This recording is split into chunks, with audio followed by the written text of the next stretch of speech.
Good afternoon, everybody. It's Dave Donaldson here. I just wanted to take a quick minute to kind of go over what Josh was just talking about over the last hour. So I don't know if you had the time to watch it. I know it was a 1 hour over lunch, and you all running around doing your business. I get it, but look at it as part of it is my job to kind of let you guys know what was going on.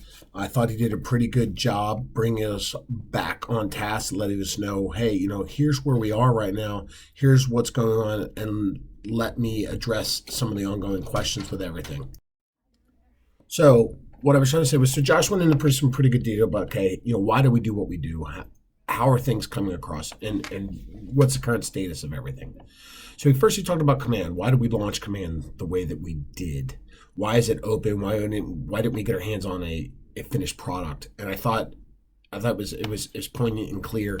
He said, we could have kept it in house. We could have just said, hey, let's not release this until we're ready. But if he had done that and you go from point A to point B and you finish a product, by the time it's released, it's behind, right? And when the general public gets their hands on it, the 160,000 agents that we have, they're not applying input. And then what it allows us to do all along is shift and change and shift and change. So that's why we do it the way that we do it, right? So we can recognize things right around. He alluded to Sketchhouse, which for those of you that were around in the beginning and play with it, is our precursor to designs. And when that first dropped, it didn't work. It was cumbersome. People weren't using it, and they recognized very quickly. And within a month, it was unplugged and taken down and completely rebuilt as designs. And it was something great that we now have in our hands. It's a tremendous, tremendous asset. So that's why we do the things that we do and the manner that we do them. He did this to try to give us a little bit more information about communication so we could stay status of where we are. And one thing that's going to happen is that they're going to localize, not support, but at least localize feedback for support. There's a lot of agents that are in the chat rooms. They talk about the chat room times, average wait time is about 24 minutes, but depends on when you're getting online, right? So between 8 and 6, the average chat is 24 minutes.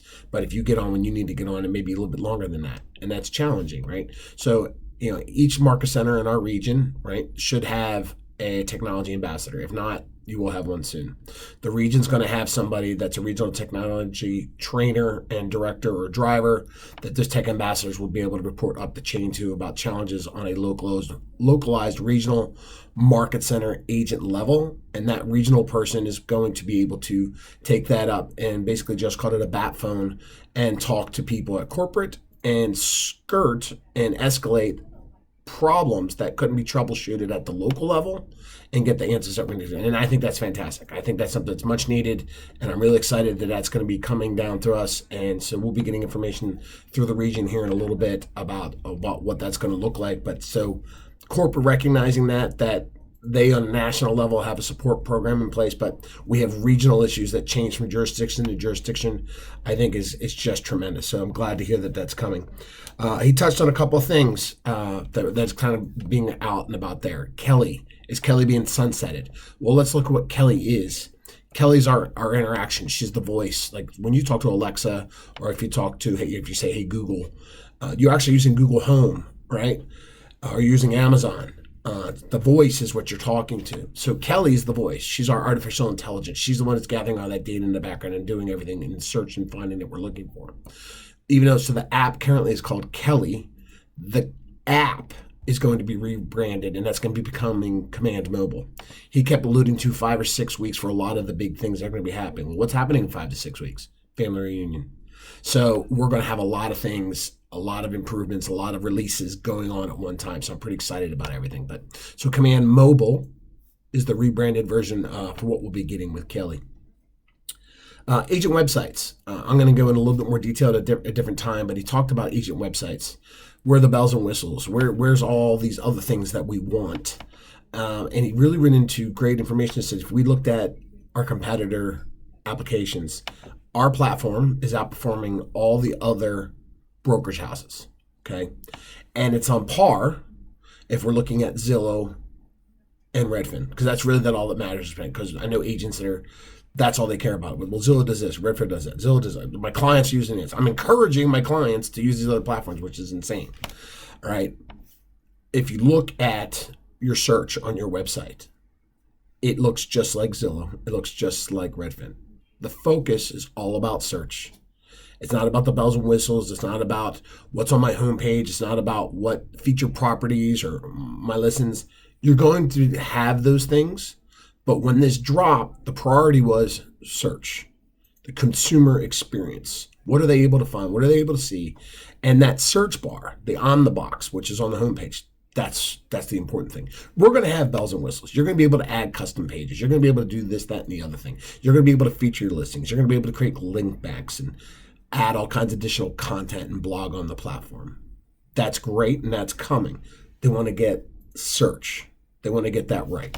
And when you look at it, and if you were to look at search on your page and the results page and look at it against Zillow or Redfin, I think you'll find that the experience is very, very similar.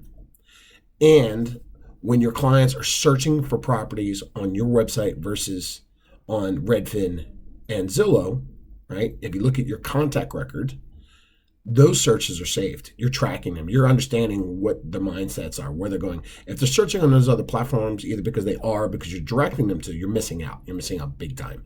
So I'd really like you to stop and think and look at what that's all about. A couple of other things that are coming down. Smart plans. Custom smart plans are coming. I've seen them. I've played with them. I've had experience with them. And a lot of the custom smart plan changes, it really comes down to its results-driven experience. Integrating that platform into what we currently have in place, because there's 200,000 different smart plans, 200 million smart plans that are engaged across the 44 million contacts that are currently in the system. We got to make sure that we're very careful about how we're integrating that and what that experience is going to be. But again, looking at 5 to 6 weeks out, family reunion, we're going to see custom smart plans drop. So you're going to have a completely unique experience for yourself where you're going to be able to create, post-closing, open house, parties, events. And not only that, you're going to be able to share those, right? So think of a world where maybe you monetize that. Maybe you sell them, maybe you share them publicly. Maybe you create a custom smart plan and the money gets donated to KW Cares. Those are things that are coming. It's pretty exciting to what that's going to look like. Agent level admin support. This was something that jumped out for me. I do TC work for some people. I know people that use virtual assistants. I understand the need for the individual agents. This is more individual agent driven, not necessarily teams, because teams people are in-house. But why? What's the challenge there? Why don't we have those controls in place? And he was very honest. When you outsource that information to a third-party company or an overseas company, a virtual assistant, you open yourselves up to liability to that data. Think about all the phishing and the scamming that takes place. If you're giving your database to somebody or some other company and they turn around and sell that, which is not unrealistic to think that could happen, who's liable? Josh alluded to having talked to the FBI on a number of occasions and having to be honest about what was going on. So you need to look at your business, how your business is done. And we get it as a company that, hey, this is how our agents work. So they are working on a solution for us, right? But it's going to be limited in scope. So it's coming, but understand there's going to be control measures in place about what they'll be able to do. But they're taking the feedback very honestly about how this is all coming together. Smart plans, these are teams. They get it. Teams aren't where they wanted to get right now. And I think he really came clear that the challenge with teams is what's a team?